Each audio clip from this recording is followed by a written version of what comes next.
Bismillahirrahmanirrahim. Assalamualaikum warahmatullahi wabarakatuh. Yang kami hormati Pak Ketua Umum ICMI Provinsi Riau bersama seluruh pengurus, yang kami hormati bapak-bapak orang tua kami dan ibu-ibu yang hadir pada kesempatan ini. Tak dapat kami satu persatu karena memang guru besar semua. Nanti ada pula yang sebut singgung pula. Bapak-bapak, ibu-ibu, para peserta Silatnas WIL yang kami hormati dan kami banggakan. Syukur alhamdulillah pada pagi hari ini kita masih diberikan nikmat sehat dan kesempatan sehingga kita bisa mengikuti Silatnas ICMI ini bersama juga ICMI Kabupaten Kota Provinsi Riau. Salawat dan salam disampaikan bagi junjungan alam Nabi sallallahu Muhammad SAW dan ucapan Allah sallallahu Muhammad wa ala alihi Muhammad. Semoga kita mendapatkan syafaat di umur sakral. Amin ya rabbal alamin. Sebelum saya menyampaikan sambutan, saya ingin sampaikan dua bait pantun karena dari awal sampai yang kedua kita adalah sebab pantun ini kan sudah menjadi warisan budaya tak benda dunia yang sponsornya adalah Riau dan Kepulauan Riau. Dan sesuai apa yang diamanahkan UNESCO kepada kami, ini harus dimasyarakatkan. Sehingga nanti kalau hilang dan jarang berpantun, dicabut pada sertifikatnya. Karena itulah kami tak ada. Jadi minta maaf lah. Tepak di bawah menuju rantau, tanda hantaran untuk jemputan. Helat acara bertajuk Silakwil ICMI Riau. Jalin persaudaraan, perkuat persatuan. Memakai songket di Pekan Raya untuk menyambut si Putri Raja. Organisasi ICMI terus berkarya, lahirkan gagasan untuk kemajuan bangsa. Pertama sekali, terima kasih Pak Ketum ICMI beberapa hari lalu silaturahim ke rumah kediaman kami dan menyambut kehadiran kami. Alhamdulillah hari ini kami hadir. Dan kami juga sudah ceritakan bahwa berkenaan dengan buku yang telah disiapkan, Menata Riau, Menatap Indonesia. Sungguh cantik itu bukunya. Dan kami juga diminta kemarin menyampaikan kata pengantar. Alhamdulillah sudah kami siapkan. Walaupun bukunya belum kami baca, so buku belum diserahkan.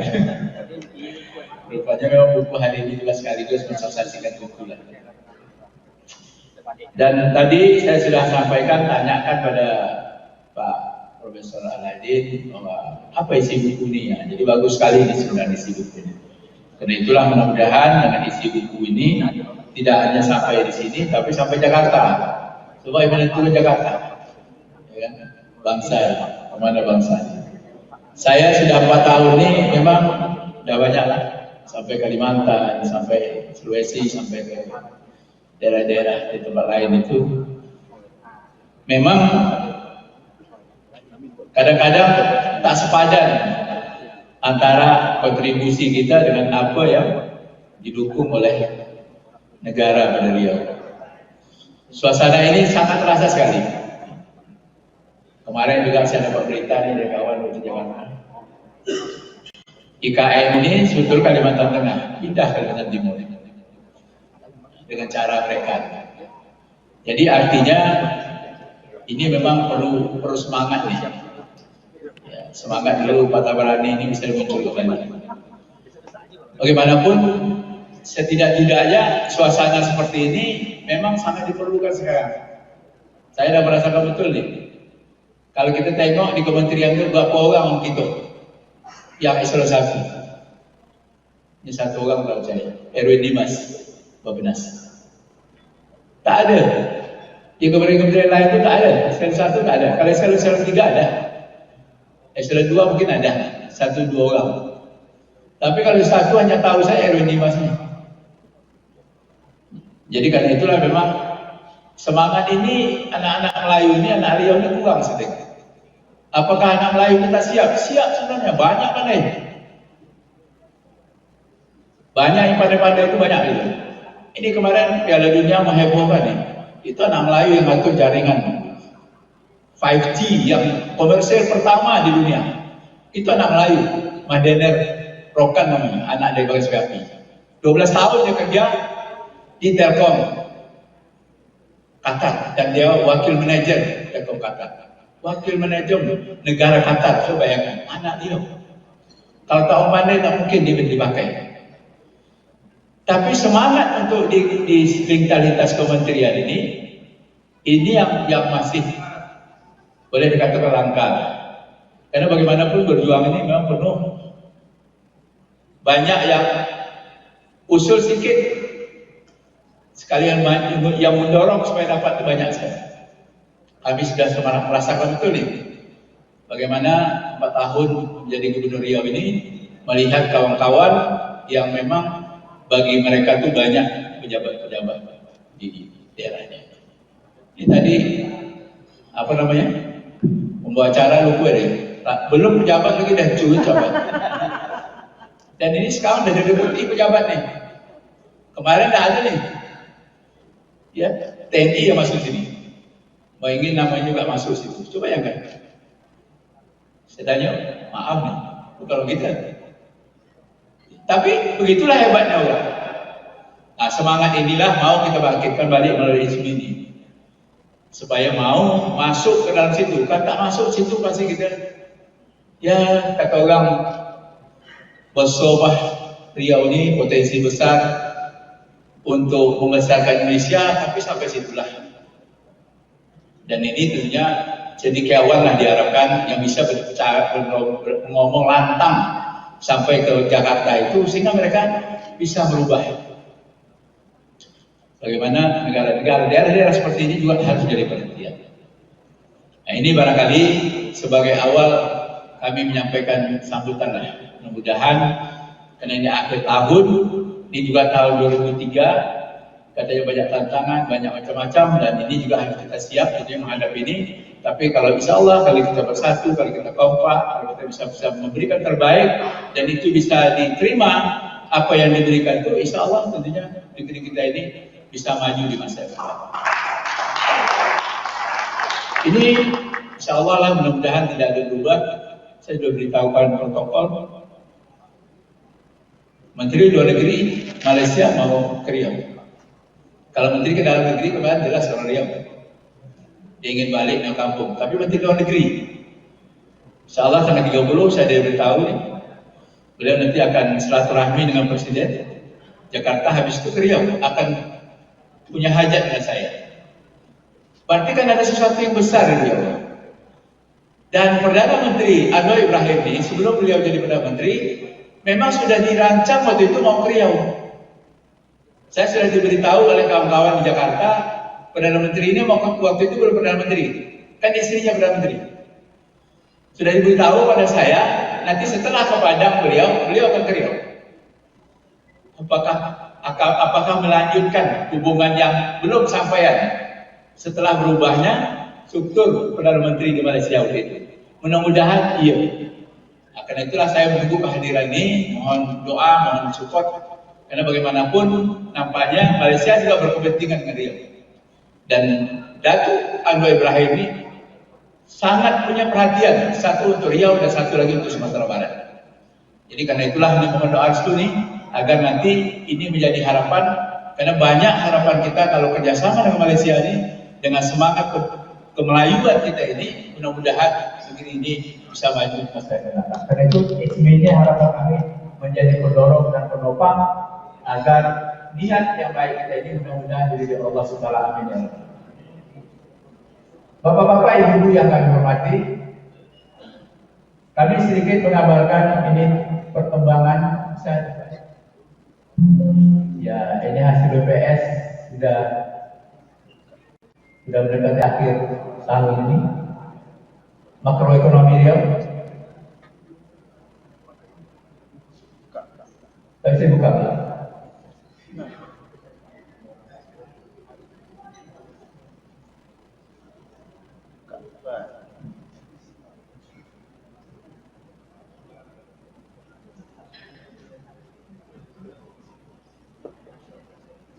Tamam. Cabut aja.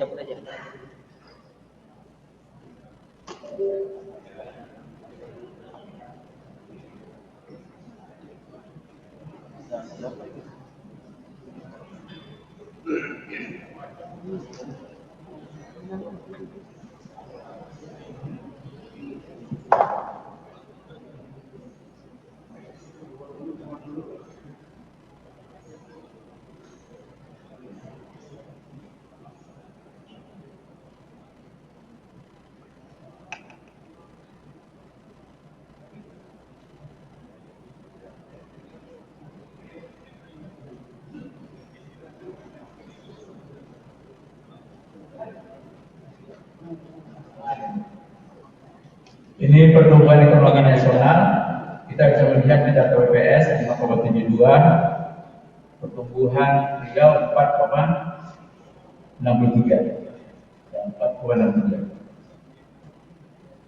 Untuk dimaklumi, ini triwulan berdasarkan triwulan ketiga yang 2022, secara spasial Provinsi Riau berkontribusi sebesar 5,12% terhadap perekonomian nasional. Provinsi Riau juga merupakan provinsi dengan PDRB terbesar ke-6 Indonesia atau PDRB terbesar kedua di luar Pulau Jawa. Untuk dimaklumi, ini saya juga banyak tanya dari media nasional. Mereka masih mengatakan Indonesia, Riau ini masih yang memicu pertumbuhan ekonomi adalah pertambangan.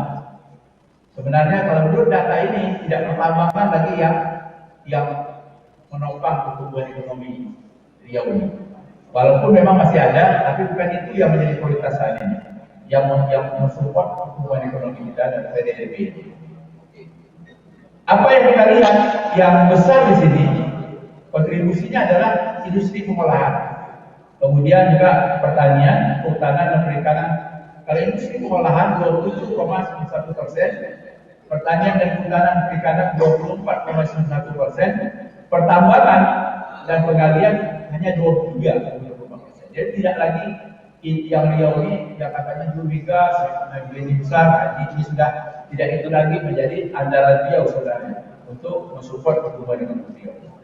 Ini saya sampaikan karena KHMI ini juga sebagai bagian kajian kita. Provinsi yang Riau termasuk juga yang tadi saya katakan PDRB terbesar ke-6 Indonesia atau tersebar lanjut yang kedua. Nah ini dia PDRB besar produk domestik regional bruto terbesar Indonesia adalah DKI Jakarta. Kemudian yang kedua Jawa Timur, yang ketiga Jawa Barat, yang keempat Jawa Tengah, yang kelima Kalimantan Timur, yang keenam adalah Riau. Kalimantan Timur ini APBD-nya Pak sudah hampir 20 triliun setahun.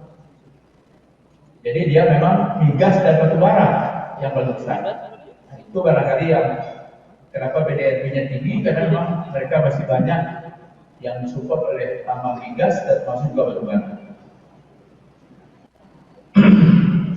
Kemudian yang selanjutnya, ini laju pertumbuhan ekonomi Riau. Ekonomi Riau tumbuh 4,63% pada triwulan kedua 2022 yang menandakan tren pemulihan ekonomi Riau masih terus berlanjut. Dari sisi produksi, lapangan usaha yang memberikan andil terbesar terhadap pertumbuhan ekonomi Riau adalah industri pengolahan, kemudian dalam pertanian. Pertambangan migas kembali tumbuh positif setelah hampir 10 tahun terakhir produksinya selalu menurun karena penurunan secara alami. Dari sisi pengeluaran, komponen yang memberikan andil terbesar terhadap pertumbuhan ekonomi adalah ekspor 14,48% dan konsumsi rumah tangga 1,23%. Secara spasial, struktur perekonomian Riau peringkat pertama di Pulau Sumatera dan peringkat ke-6 di level nasional. Sementara pertumbuhan tertinggi dicapai oleh Pulau Riau dengan laju pertumbuhan 6,03%. Jadi pertumbuhan Pulau Riau ini juga ditopang dengan tentunya investasi yang ada di Pulau Riau. Perkembangan indeks pembangunan Indonesia Provinsi Riau untuk dimaklumi tahun 2021 kita 72,24 ini alhamdulillah tahun 2022 juga naik Pak. IPN kita ini indeks pembangunan Indonesia kita 73,52 yaitu berstatus tinggi. Kemudian perkembangan tingkat pengangguran Riau terus, nah ini perkembangan ini tingkat pengangguran dia juga angka pengangguran sangat menurun. Dari tahun 2001 dari tahun 2020 6,32, kemudian tahun 2021 4,42, sekarang 4,37%, menurun. Menurun ini memang salah satu juga disebabkan bahwa angka investasi di Riau ini cukup baik, cukup meningkat, sehingga target-target investasi yang ditetapkan oleh pemerintah alhamdulillah juga tercapai di Riau. Perkembangan angka kemiskinan di Riau, menurut data yang ada ini adalah ini juga turun dari 7% tahun 2001, sekarang 6,78%. Kemudian yang selanjutnya ini juga saya sampaikan mengenai desa. Ini sejalan dengan apa yang disampaikan oleh Ketua Umum ISMI pada waktu Sinaknas yang dilaksanakan di seluruh daerah. Apa yang disampaikan oleh Pak Profesor Hari berdasarkan peninjauan beliau ke Korea Selatan. Korea Selatan itu kan dulu fokus pembangunan industri. Setelah sekian tahun mereka mengatakan fokus pada industri, mereka melakukan kajian ulang. Apa kajian ulang disampaikan Pak Arif di seluruh daerah itu? Salah satunya adalah pembangunan desa yang diabaikan. Karena itulah kami juga di dalam program kami 2019 sampai 2022 ini, tak salah kami juga melakukan pembangunan desa. Karena pembangunan desa perlu kami perhatikan dengan adanya bantuan uang desa. Karena kenyataannya, sewaktu kami bertugas di sini, desa mandiri di Riau itu hanya 10. Desa maju dari 1.591 desa. Desa maju ada 3. Desa berkembang 951. Yang ironis ini, desa tertinggal. Dulu kan Pak Lukman Edi kita kan pernah jadi menteri desa 3. Desa tertinggal kita ini 422. Desa sangat tertinggal 45. Tapi alhamdulillah dengan adanya dukungan bantuan keuangan yang kami beri kepada desa, sekarang kondisi tahun 2022 ini desa mandiri kita sudah mencapai 159 desa. Desa maju kita sudah bertambah menjadi 520 desa. Desa berkembang kita menurun tinggal 801. Dan desa tertinggal kita dari jumlah 422 tadi hanya tinggal 87 desa. Dan desa sangat tertinggal dari 45 desa tinggal sekarang 24 desa. Untuk dimaklumi, desa sangat tertinggal ini hanya tinggal yang paling banyak di Kampar, kemudian hanya Pulau Meranti. Hanya 2 kabupaten itulah menjadi fokus perhatian kita agar desa sangat tertinggal ini segera terangkat dari bumi Riau yang kita cintai. Inilah target kami nanti 2024, insya Allah kita ada intervensi terhadap bagaimana memperhatikan desa ini agar nanti desa sangat tertinggal ini hilang, desa tertinggal juga hilang, agar nanti desa mandirinya bisa mencapai 600 desa lebih. Ini semua adalah sesuai dengan apa yang disampaikan Pak Arif selaku Ketua ISMI ya pusat, karena apa yang kita buat ini memang benar bahwa nyatanya ada perubahan desa. Perubahan kemajuan ekonomi desa lagi karena pada waktu itu kita juga ada alokasi untuk bahan BUMDes. Ekonomi desa ini kan harus dipacu. Kalau ekonomi desa tidak dipacu, ya barangkali hanya mungkin infrastruktur dan lain saja yang menjadi perhatian, juga tidak akan maju desa. Sementara masing-masing desa punya potensi desa. Nah, pada awalnya 2018 itu BUMDes itu hanya lebih kurang 800 Pak. Belum semua desa memiliki BUMDes. Tapi dengan support ini, semua desa sekarang telah memiliki BUMDes. Jadi 1.591 desa itu sudah menjadi BUMDes. Dan selama ini tidak ada klasifikasi BUMDes. Mana BUMDes maju, mana BUMDes tak maju, tak ada sama sekali. Sama sekali tidak ada bimbingan terhadap BUMDes. Bagaimana BUMDes tak maju? BUMD saja kalau dibiarkan gitu juga tak maju-maju juga dia. Nah, oleh karena itu kita telah melakukan klasifikasi terhadap BUMDes sehingga dari BUMDes 1.501 itu sudah ada 13% BUMDes yang maju yaitu 202 desa dan BUMDes berkembang 386 desa serta BUMDes yang tumbuh 28% dan BUMDes yang masih tingkat dasar masih ada 561 desa, yaitu 35%. Ini adalah dalam rangka untuk meningkatkan desa. Dan alhamdulillah saat ini Bapak Ibu yang kami hormati, tidak hanya lagi sekarang BUMDes secara mandiri tiap desa, bahkan juga sudah ada beberapa BUMDes bersama antara desa dan desa. Mereka juga sudah diberikan pemahaman, diberikan edukasi, sehingga mereka dengan kekuatan BUMDes bersama ini bisa membangkitkan ekonomi desanya masing-masing sesuai dengan wilayah desanya masing-masing dan sesuai juga dengan badan usaha milik desanya masing-masing. Ini salah satu inovasi karena selama ini memang kami melihat mereka ini berdiri sendiri, jalan sendiri, yang pada akhirnya juga tak maju-maju BUMDesnya. Dan mereka juga sekarang sudah ada juga bermitra dengan perusahaan-perusahaan di wilayahnya masing-masing.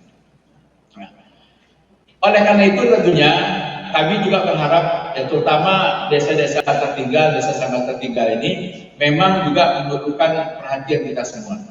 Terutama memang kalau di Kampar itu, karena sebagian besar di Sungai Sembayang, Pak, yang salah satu lalu lintasnya memang melalui perahu, dan perahunya sangat terbatas.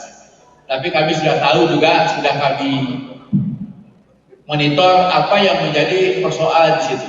Jadi persoalan itu antara lain infrastruktur, yang kedua juga jadi persoalan adalah tenaga kesehatan. Nah, ini juga kita berkolaborasi dengan pemerintah Kabupaten Kampar, saling menopang sehingga nanti desa tertinggal ini tidak menjadi desa tertinggal lagi pada tahun 2024 yang akan datang. Begitu juga Bapak Ibu yang kami hormati, kami juga kemarin sudah menyampaikan ini dengan pengurus ISMI.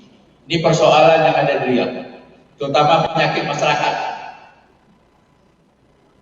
Beberapa hari lalu saya sudah mengumpulkan kepala SMA di sini, SMA swasta, SMA negeri, termasuk SMA. Saya kumpulkan juga ketua komite masing-masing sekolah. Saya bersama waktu itu ada MUI, ada lembaga adat, ada dinas kepala kesehatan, ada PLT kepala dinas pendidikan, ada ketua BGD, membahas masalah kondisi yang di Kota Pekanbaru. Masa kejadian COVID ini, 2 tahun ini, merubah mindset anak belajar. Siapa tahu nih, pakar-pakar nih semua. Anak-anak belajar mungkin mau belajar ya dengan ini, tapi kalau dia barangkali ada sesuatu yang ditegur oleh gurunya, dia tidak patuh terhadap gurunya. Ini kepala sekolah menyampaikan pada kami, dan kami undang juga dari swasta itu. Jadi menurut saya ini ada perubahan sikap setelah adanya digital.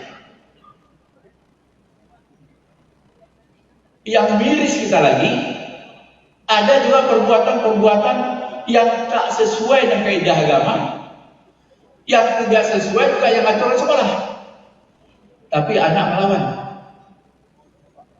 Kalau nanti anak ditegur, anak nanti dipersoalkan, dia bawa pengacara, dia melapor ke polisi, sehingga guru takut dan kepala sekolah takut. Kalau ada anak buat maksiat yang tidak sepantasnya sebagai pelajar, orang tuanya ada bahkan ada beda. Dan kepala sekolah sudah tahu dan guru tahu. Kalau anak sudah ngantuk, banyak tak serius belajar di sekolah, lihatlah HP-nya. Isinya banyak yang porno. Bahkan juga ada di sekolah, keluarganya menyampaikan kepada kepala sekolah, anakku ada kelainan. Siapa kawan di sekolah? Bahkan juga di sekolah ada yang beredar narkoba. Ini masalah kita Bapak Ibu. Setelah saya di mana-mana saya cerita ini sudah ada di sekolah ini. Sekarang sekolah kan ada masalah CCTV. Kepala sekolah sudah bisa menengok apa yang memang ada di sekolah. Ada orang dicium di sekolah. Ini masalah depan orang lain. Saya juga ada cerita juga di Siak, saya ada cerita juga di Bengkalis, bahwa wakil bupati Siak cerita, wakil bupati Bengkalis cerita, Bengkalis juga ada, dosen juga ada, sampai cerai istrinya, mahasiswa juga ada, di sini juga ada itu, SMA juga ada, SMK juga ada, SD pun ada.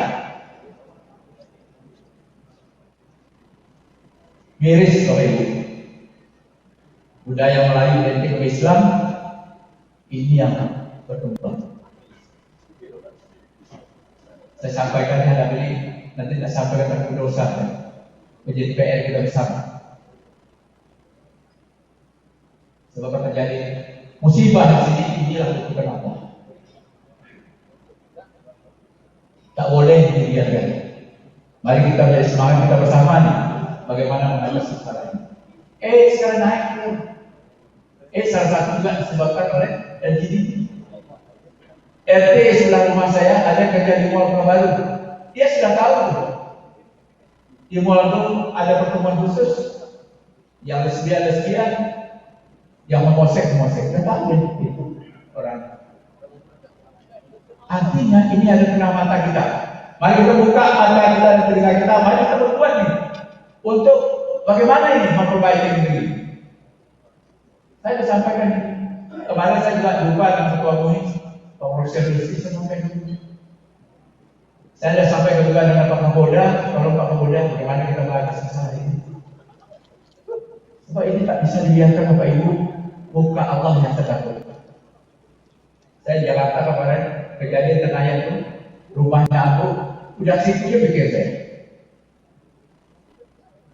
Saya dulu di Siak, pernah jadi gempa.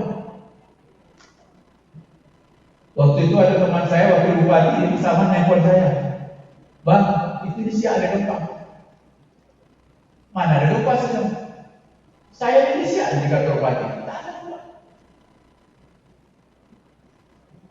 Ada tempat abangku. Saya bilang di mana titiknya? Di Kerinci. Terima kasih Adinda. Saya memang di sini merasa tidak ada gempa, tidak ada getaran.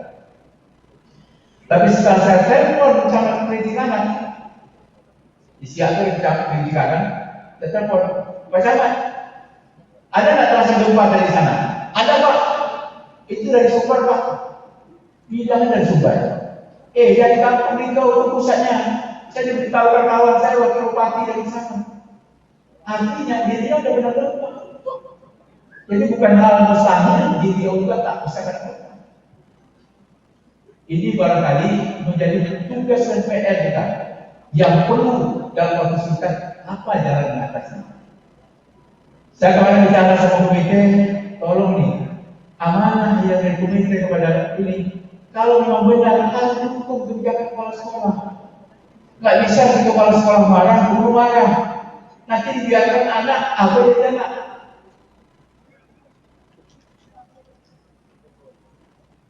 Sampai kepala sekolah ternyata semua bilang itu, kalau saya bilang itu sama swasta juga begitu. Cuman kalau swasta yang ada disiplinnya tinggi, ya kurang lah, tapi sama aja. Itu juga tadi saya bilang anak sekolah SD itu, ya kasih tahu kalau perempuan. Pada waktu saya ketemu kemarin dengan gempa, ya, Ikatan Pemuda dari Periangan itu, salah satu itu ada 2 perempuan. Perempuan itu langsung bilang sama saya, kita rumah saya Pak. Itu tadi kenapa? Karena HP. Belajar dari HP. Ini tantangan kita digitalisasi. Tapi bagaimana mengatasi hal ini, membentengi hal ini agar nanti tidak jadi yang luar biasa berkembangnya, yang tentunya ini juga merusak citra kita Melayu, cerita identitas oleh Islam. Yang saya takutkan adalah kutukan Allah. Bala Allah yang saya takutkan. Sebab bala Allah semuanya kena. Tapi saya merasa begini.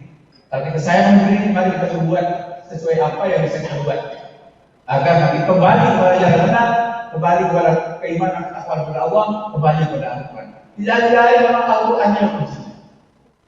Kami selalu mengajak Al-Quran, mengapa kami juga dalam uang kami berikan guru tahfiz agar semua desa memiliki para hafizan. Itulah mimpi besar kami. Tidak ada yang lain kalau tidak Al-Quran menjadi perhatian kita, menjadi pedoman hidup kita tak selamat menjadi. Inilah barangkali sebagai pemikiran kami. Mudah-mudahan juga ada solusinya, dapat memberikan terbaik dalam solusi sama-sama. Kalau sudah sama-sama apapun persoalan, insya Allah dapat kita selesaikan sebaik-baiknya. Dan mudah-mudahan nanti dengan terbaik, semoga tentunya mudah-mudahan orang yang membuat macam-macam ini dibukakan Allah pintu taubatnya, dan mudah-mudahan kembali pada jalan yang benar. Mereka juga dapat merasakan beriman mendapat taubat Allah Subhanahu. Akhirnya dengan mengharapkan ridho Allah Subhanahu dan mengucapkan Bismillahirrahmanirrahim. Silakan nasbir ismi secara resmi dibuka. Bismillahirrahmanirrahim. Terima kasih warahmatullahi wabarakatuh. Assalamualaikum warahmatullahi wabarakatuh.